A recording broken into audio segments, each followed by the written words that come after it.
ನಮಸ್ಕಾರ ಸ್ನೇಹಿತರೆ, ನರ್ಸಿಂಗ್ ಇನ್ ಕನ್ನಡ ಯೂಟ್ಯೂಬ್ ಚಾನಲ್ಗೆ ಸ್ವಾಗತ.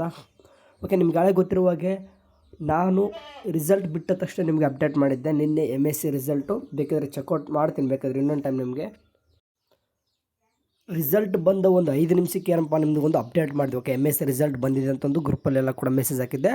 ಹೋಗ್ಬಿಟ್ಟು ಚೆಕ್ಔಟ್ ಮಾಡ್ಕೊಂಡಿದ್ರೆ ಓಕೆ. ಫಾರ್ ಎಕ್ಸಾಂಪಲ್ ಲೈಕ್ ಈ ರೀತಿ ಒಂದು ಯಾವುದಾದ್ರೂ ಸ್ಟೂಡೆಂಟ್ ನೀವು ಚೆಕ್ಔಟ್ ಮಾಡ್ಕೋಬೋದು. ಓಕೆ, ಏನಪ್ಪ ಅಂದರೆ MSc ರಿಸಲ್ಟು ಚೆಕ್ಔಟ್ ಮಾಡುವಂಥ ವಿಧಾನ ಸಿಂಪಲ್, ಎಲ್ಲರ ಪ್ರೊಸೆಸ್ ಇದೇ ಇರ್ತದೆ. ಸೇಮ್ ಅದೇ ರೀತಿಯಾಗಿ ನಿನ್ನೆ ಏನಪ್ಪ ಅಂದರೆ ಅಪ್ರಾಪ್ರಿಯೇಟ್ಲಿ ಟೈಮ್ ಒಂದು 7 ಗಂಟೆ ಸುಮಾರು ರಿಸಲ್ಟ್ ಬಂದಿರತಕ್ಕಂಥದ್ದು. ನೆಕ್ಸ್ಟ್ ಇವತ್ತು ಬಂದುಬಿಟ್ಟು ಏನಪ್ಪ ಅಂತಂದರೆ ಪ್ಯಾರಾಮೆಡಿಕಲ್ ರಿಸಲ್ಟ್ ಅನ್ನೋದಿದೆ. Okay, second year paramedical result ಇವತ್ತು ಯಾವಾಗಾದರೂ ಬರ್ಬೋದು. ಓಕೆ, ಪ್ಯಾರಾಮೆಡಿಕಲ್ ನಾನೇನಾದರೂ ಅಪ್ಡೇಟ್ ಮಾಡದೇ ಇದ್ರೂ ಕೂಡ ವರಿಯಿಲ್ಲ, ಯಾಕಂದ್ರೆ ನಾನು ನರ್ಸಿಂಗ್ ಇನ್ ಕನ್ನಡ ಅಂತ ಇದೆ. ಪ್ಯಾರಾಮೆಡಿಕಲ್ ಎಲ್ಲ ನಿಮಗೆ ಸಬ್ಮಿಟ್ ಮಾಡಿ ಅಂತಂದರೆ ಏನಾದರೂ ಸ್ವಲ್ಪ ಲಿಂಕ್ನ ಪ್ರೊವೈಡ್ ಮಾಡ್ತೀನಿ ವಾಟ್ಸಪ್ ಗ್ರೂಪಲ್ಲಿ. ಸರಿ, ಅದಾದ ತಕ್ಷಣ ಅದನ್ನು ಬಿಟ್ಟು ಈಗ BS ನರ್ಸಿಂಗ್ ಹುಡುಗರು ಕೇಳ್ತಾ ಇರೋದು, ಯಾಕಂದರೆ ಇದನ್ನೇ ನಮ್ಮ ಹುಡುಗರು ಜಾಸ್ತಿ ನೋಡೋದೇ ನರ್ಸಿಂಗ್ ಕನ್ನಡ ಯೂಟ್ಯೂಬ್ ಚಾನಲ್ ಇರೋದು BS ನರ್ಸಿಂಗ್ ಹುಡುಗರು ಇದ್ರೆ ಭಾಳ. ಓಕೆ, ಇಲ್ಲಿ ಏನಾಗ್ತಿದೆ ಅಂತಂದರೆ ರಿಸಲ್ಟ್ ಯಾವಾಗ ಬರುತ್ತೆ, ಯಾಕೆ ಇಷ್ಟೊಂದು ಕ್ವಶನ್ ಓಡಾಡ್ತಂತಂದರೆ ಸುಮಾರು ಒಂದು ತಿಂಗಳ ಮೇಲ್ಗಡೆನೇ ಐತೆ ಎಕ್ಸಾಮು. ಪ್ರಾಕ್ಟಿಕಲ್ ಎಕ್ಸಾಮು ಕೂಡ ನಿನ್ನೆ ಮುಗೀತು. ರಿಸಲ್ಟ್ ಏನಕ್ಕೆ ವೇಟ್ ಮಾಡ್ತಾಯಿದ್ರು? ರಿಸಲ್ಟ್ ಇದಕ್ಕೆ, ಯಾಕಂದರೆ ನಿನ್ನೆ MSc ನರ್ಸಿಂಗ್ ರಿಸಲ್ಟ್ ಬಿಟ್ಟರು. MSc ನರ್ಸಿಂಗು RJSಗೆ ಸಂಬಂಧಪಟ್ಟಿದ್ದು. ಓಕೆ, ಅದಾದ ತಕ್ಷಣ ಈ ಪ್ಯಾರಾಮೆಡಿಕಲ್ಲೇ ನಮ್ಗೆ ಸಂಬಂಧಪಡಲ್ಲ. ಬಟ್ ಆದರೂ ಕೂಡ ಮೇ ಬಿ ಇವತ್ತು ಬರಲಿಕ್ಕಿಲ್ಲ, ಯಾಕಂದರೆ ನಿನ್ನೆ ಪ್ರಾಕ್ಟಿಕಲ್ ಎಕ್ಸಾಮ್ ಎಲ್ಲನೂ ಕೂಡ ಕಂಪ್ಲೀಟ್ ಸ್ಟಾಪ್ ಆಗಿದ್ರೆ ಹೇಳೋಕ್ಕಾಗೋದಿಲ್ಲ. ಇವತ್ತೇ ಈವ್ನಿಂಗ್ ಬಂದರೂ ಬರ್ಬೋದು, ಪ್ಯಾರಾಮೆಡಿಕಲ್ ಜೊತೆ ಬರಬಾರ್ದಂತ ಏನು ರೂಲ್ಸ್ ಇಲ್ಲ. ಬಟ್ ಆದಷ್ಟು ಇವತ್ತು ಪಿನ್ ಮಾಡೋ ಪ್ರೊಸೆಸ್ ನಡಿಬೋದು.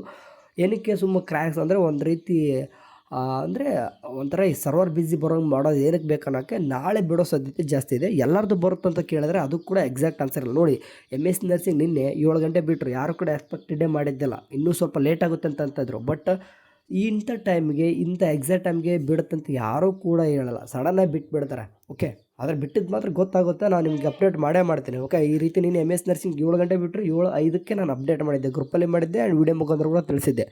ಓಕೆ, ಸೇಮ್ ಅದೇ ರೀತಿಯಾಗಿ ನಿಮಗೆ BS ನರ್ಸಿಂಗ್ ರಿಸಲ್ಟ್ ಬಂದವು ಕೂಡ ವಾಟ್ಸಪ್ ಗ್ರೂಪಲ್ಲೂ ಕೂಡ ನಿಮ್ಗೆ ಏನು ಮಾಡ್ತೀನಿ, ಅಥವಾ ವಾಟ್ಸಪ್ ಚಾನಲಲ್ಲೂ ಕೂಡ ನಿಮ್ಗೆ ಅಪ್ಡೇಟ್ ಮಾಡ್ತೀನಿ, ವಿಡಿಯೋ ಮುಖಾಂತರ ಕೂಡ ಹೇಳ್ತೀನಿ.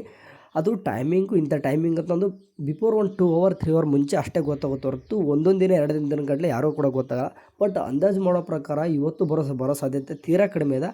ಇನ್ ಕೇಸ್ ಏನಾದರೂ ಚೇಂಜಸ್ ಆಗಿ ಹೇಳೋಕ್ಕಾಗಲ್ಲ, ಎಲ್ಲ ಕೂಡ ಪಿನ್ ಮಾಡೋ ಪ್ರೊಸೆಸ್ ಮಧ್ಯಾಹ್ನಕ್ಕೆ ಸಾಯಂಕಾಲ ಮುಗಿದ್ರೆ ನೈಟ್ ಬಿಡ್ತೀನಪ್ಪ ಅಂತಂದರೆ ನಾನು ನಿಮಗೂ ವಾಟ್ಸಪ್ ಚಾನಲ್ ತಿಳಿಸ್ತೀನಿ. ಓಕೆ, ಬಟ್ ಆದಷ್ಟು ನಾಳೆ 4th ಇಯರ್ದು ಬರೋ ಚಾನ್ಸಸ್ ಜಾಸ್ತಿ ಅದ.